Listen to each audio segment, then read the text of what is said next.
Hello student, जैसा कि आप जानते हैं इसके पहले हमने एक्सरसाइज 4.4 पढ़ाया था। आप सिस्टम से पढ़ेंगे एक्सरसाइज का जो रेगुलर है। अब 4.4 सॉल्व नहीं करेंगे तो 4.5 भी नहीं होगा। मतलब अगर आप कंटिन्यूएशन में चलिए, शुरुआत से जो एक्सरसाइज दिए गए हैं अगर नहीं देखा है तो उसको देखिए, उसको समझिए, तब वो चैप्टर आगे बढ़े। क्योंकि जो इसके बाद हम पढ़ाएंगे वो समीकरण का, युगपत समीकरण का हल पढ़ाया जाएगा। अब बोर्ड के 8 नंबर के क्वेश्चन हर एक पेपर में रहना ही रहना है, ठीक है ना। तो 8 नंबर के क्वेश्चन एकदम डेफिनिट है। तो 8 नंबर वैसे नहीं मिलता है, 8 नंबर के लिए मेहनत करना पड़ेगा। उसके जो क्वेश्चन दिए गए उसको सॉल्व करना पड़ेगा, सीखना पड़ेगा, प्रैक्टिस होना चाहिए। बड़े बड़े क्वेश्चन है, कम से कम 3 पेज का क्वेश्चन है, उसका सॉल्व जो है 3 पेज में आएगा। तो क्वेश्चन जब सॉल्व इतना बड़ा है तो गलत होने की संभावना भी अधिक होगी। तो ये देखिए, हम बताने जा रहे हैं आज का जो हमारा टॉपिक है वो 2 चीज़ है, 2 ही हम बताएंगे। पहला है आव्यूहों के सहखंडज और उसका व्युत्क्रम बताना है, मतलब एडजॉइंट ऑफ ए मैट्रिक्स और इन्वर्स ऑफ ए मैट्रिक्स। आई बात समझ में। तो पहले हम क्या सीखना है कि आव्यूहों का सहखंडज हमको सीखना है। जैसे हमने कोई मान लिया कि कोई हम आव्यूह ले लेते हैं, ले लिया ए इक्वल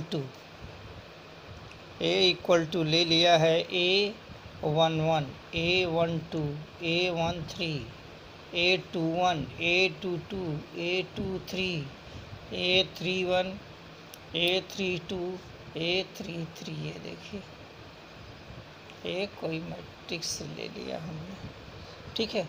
तो एडजॉइंट ए हमने बताया, एडजॉइंट ए कैसे निकालेंगे। एडजॉइंट ए इक्वल टू क्या होता है, जो भी वैल्यू आएगी, जैसे A11 की वैल्यू को जब लिखें हम ADJ A इक्वल टू, यहाँ पे क्या आ जाएगा, ये सब कैपिटल में आ जाएगा।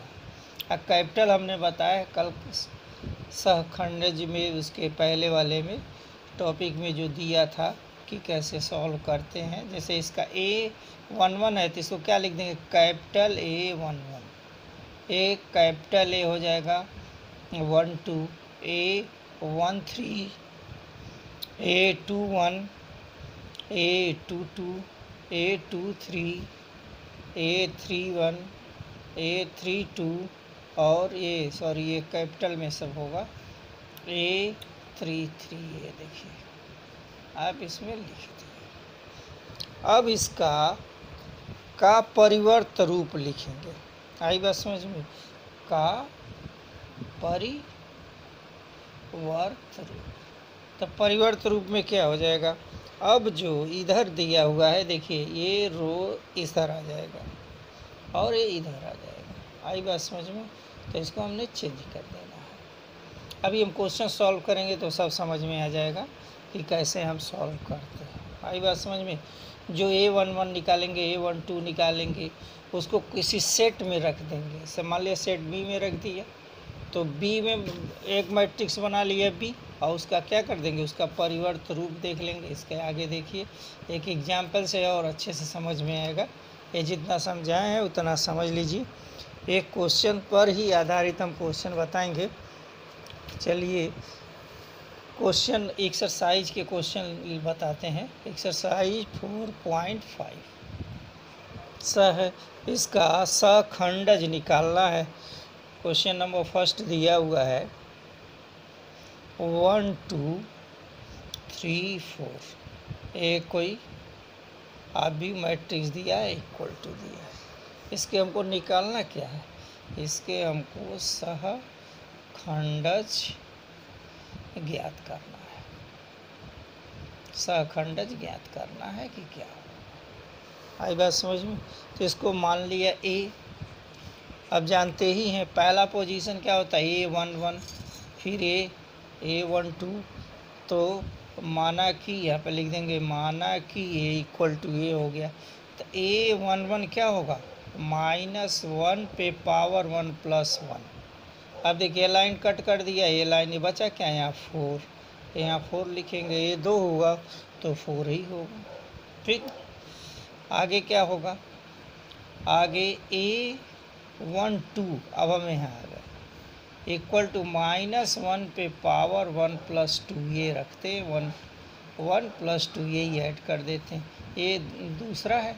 अब ये लाइन एलियन छोड़ देंगे, ये कितना होगा 3 होगा, लेकिन ये क्या होगा -1 × 3 = -3। ठीक, अब यहाँ देखिए ए इसका पोजीशन क्या है A21 -1 पे पावर 2 + 1 देखिए 3 हो गया, तो ये 3 हमको ये पूरा छोड़ देना है, ये छोड़ देना है, क्या बचेगा यहाँ 2 बचेगा, तो ये -1 × 2 = -2। फिर A22 का -1 2 + 2 हो गया, ये देखिए ये है, ये लाइन छोड़ दिया, ये क्या होगा यहाँ हो गया 1 हो गया, यहाँ पे लिख देंगे 1 = 1। ये सबका वैल्यू निकाल दिए। अब ये सबका वैल्यू निकाल दिए तो हमको लिखना क्या है, इसका जो मान होता है A11, फिर क्या है A12, A21, A22, तो क्या लिखेंगे हम ADJ पहला क्या लिखा है यहाँ, पहला क्या है A11, A12, A21, A22, ये देखिए आप मैट्रिक्स बना दें, सबका वैल्यू रख दें। A11 की वैल्यू यहाँ क्या है 4, तो यहाँ 4 लिख देंगे। A12 का वैल्यू यहाँ क्या है -3 है, तो लिख देंगे -3। फिर यहाँ देखिए A21 की वैल्यू क्या है -2 है। फिर यहाँ इसकी वैल्यू क्या है A22 की वैल्यू क्या है यहाँ पर, यहाँ 1 है। हमने जो निकाला है उसको हमने क्या कर दिया, एक मैट्रिक्स में रख दिया। लेकिन हमने क्या लिखा है यहाँ देखिए, ऊपर देखो, यहाँ देखो क्या लिखा है, का परिवर्त रूप, एडजॉइंट ए जो वैल्यू निकालेंगे तो इसका परिवर्त रूप, यानी रो को कॉलम कर देंगे और कॉलम को क्या कर देंगे रो कर देंगे, तो ये क्या होगा 4 -3 -2 1। ये देखिए ये क्या हो गया, ये हो गया ADJ ऑफ ए, मतलब एडजॉइंट ए का adjoint A equal to, answer में ये लिखेंगे 4 -2 -3 1। ये देखिए ये हो गया मैट्रिक्स में, ये इसका क्या हो गया, ये इसका आंसर हो गया। ओके, बात समझ में आ गई। अब दूसरा टॉपिक क्या है, दूसरा टॉपिक देखिए लिखा है ऊपर देखो, व्युत्क्रम, आव्यूह का व्युत्क्रम, उसको समझ लो क्या होता है। अब यहाँ पे क्या लिखा है, आव्यूह का व्युत्क्रम, तो आव्यूह का व्युत्क्रम, आव्यूह का व्युत्क्रम इनवर्स क्या होता है, मतलब अगर कोई मैट्रिक्स ए दिया हुआ है तो मैट्रिक्स ए का A inverse equal to ADJ of A upon mod A. इसका मतलब आप समझ रहे हैं, ADJ यहाँ निकाला गया है ना, ADJ कैसे निकालेंगे, और मॉड ए क्या है, ये देखिए कोई भी लिखा हुआ है एग्जाम्पल मॉड ए, अगर सपोज कर लो ए इक्वल टू, ये ऊपर वाला इक्वेशन लिखते हैं 1 2 3 4, ये देखिए ये क्या है, ये मैट्रिक्स। आप इसका मॉड ले लें या डिटर्मिनेंट ले लें, जो भी समझ में आए वो समझिए, दोनों एक ही चीज़ है, 1 2 3 और 4 हो गया। ठीक है, तो मॉड ए का मतलब क्या होगा, अंतर क्या आया, ए मैट्रिक्स था, ए किस में चेंज हो गया, ए डिटर्मिनेंट में चेंज हो गया, या एक डिटर्मिनेंट बन गया। अब इसका वैल्यू निकालिए, 4 में 1 का गुणा करेंगे, 4 - 6 इक्वल टू -2। ये देखिए मॉड ए, मतलब क्या होगा, इसमें ए इनवर्स ज्ञात करने के लिए मॉड ए की वैल्यू 0 नहीं होना चाहिए, mod A is not equal to zero, ये जीरो के बराबर नहीं होगा। जीरो अगर हो गया तो क्या हो गया, जीरो हो जाएगा तो इनवर्स हम ज्ञात ही नहीं कर सकते। उसका मान पॉजिटिव है, निगेटिव है, जो भी आए, लेकिन क्या नहीं आना चाहिए, जीरो नहीं आना चाहिए। तो अभी ये कोई भी मैट्रिक्स से दिया हुआ है, इसका प्रतिलोम ये फार्मूला है, बहुत इम्पोर्टेंट फार्मूला है, इसको आप याद करें। तो एडजॉइंट हमको पहले देखना है, फिर क्या निकालना है, ये इन्वर्स निकालना है। ये जब सीख जाएंगे तब हम क्या निकालेंगे, तब हम ये समीकरण का हल सीखेंगे और तब आएगा क्वेश्चन समीकरण का हल। ठीक है, अब एक दो थियरम है, अब थियरम देख लें, उसके बाद से तब आगे पढ़ाया जाएगा। थियरम ए है 1, प्रमेय 1। प्रमेय 1 में क्या कह रहा है कि यदि ए या बी, ए कोई एन कोटि का क्या है, आव्यूह है, तो A D J A equal to A D J A into A equal to mod A into I, जहाँ आई एन कोटि का तत्समक आव्यूह है, तत्समक आव्यूह। समझ में बात आ गई। अब थ्योरम को देख लीजिए, ए है, ए क्या निकाला है, एडजॉइंट ए। एडजॉइंट ए कैसे निकालेंगे, जैसे आपने देखा है कि अभी हम एडजॉइंट ए कैसे निकाले हैं। एडजॉइंट ए इसमें मल्टीप्लाई कर देंगे तो क्या होगा, मॉड ए इंटू आई होगा। आई बात समझ में। तो ये इस तरह से जब हम एडजॉइंट ए लेते हैं, अब ऐसे समझ लीजिए, रफ हम फिगर बता दे रहे हैं, ये फार्मूला आप याद रखिए। थियरम नंबर फर्स्ट क्या चीज़ कह रहा है, आई से मल्टीप्लाई, आइडेंटिटी है, आइडेंटिटी से करेंगे तो क्या होगा, यही होगा। अब देखिए कोई एन कोटि का आव्यूह है, तो A adjoint A, adjoint A dot A equal to mod A, और ये चीज़ दिया हुआ है। तो सर फिगर बता दे रहे हैं कैसे बनाना है। अगर सपोज कर लो कोई आव्यूह ये दिया है A11, A12, A13, A21, A22, A23, A31, A32, A33 दिया हुआ है, ये देखिए कोई मैट्रिक्स है।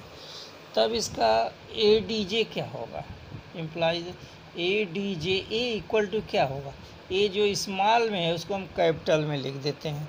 कैपिटल में लिखे तो क्या लिखें, A11, A12, A13, A21, A22, A23, A31, A32, A33, ये देखिए एडजॉइंट हमने निकाल दिया।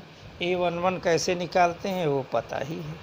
अब देखिए यहाँ पे हमको देखना है, ये क्या लिखा है, ए डी जे क्या होगा, ए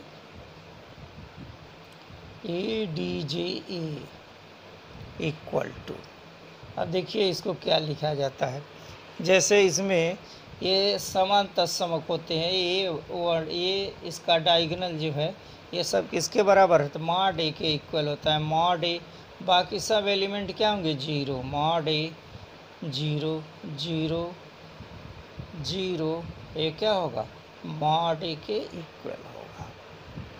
आई बात समझ में। तो संगत सहखंडों का गुणा का योग जो होता है, संगत सहगुणनखंडों का योग कितना होगा, मॉड ए के बराबर होगा।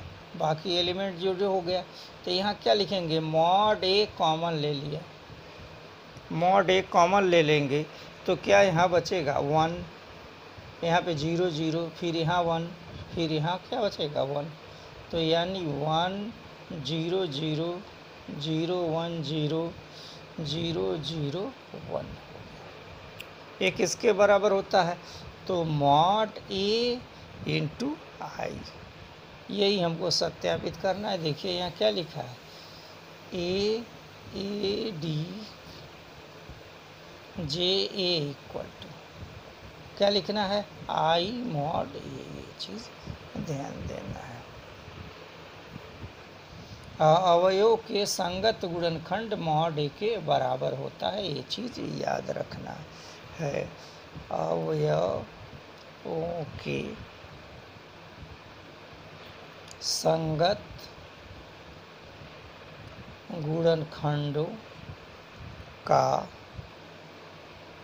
गुणा का योग मॉड ए के समान होता है, अन्यथा शून्य होता है। समझ में बात आ गई? या तो मॉड ए के बराबर होगा, नहीं तो शून्य के बराबर। इसलिए हमने इसके डायगोनल में क्या लिखा है, अब मॉड ए लिखा है। अब मॉड ए हमने कॉमन ले लिया है, मॉड ए कॉमन लेने के बाद से जो ये आई ये हुआ। ये इस पे भी क्वेश्चन है, तो इस पे क्वेश्चन है, एक्सरसाइज के क्वेश्चन है, आप उसको करें। ये है प्रश्न नंबर ये 3 और 4 है। आई बात समझ में? तो ये जो है आप करें, क्वेश्चन करें, जैसे हमने बताया है वैसे करें, नहीं तो हम कल जो है जिसको जो दिक्कत होगी हम कल इसको सॉल्व करेंगे। Okay student, thank you.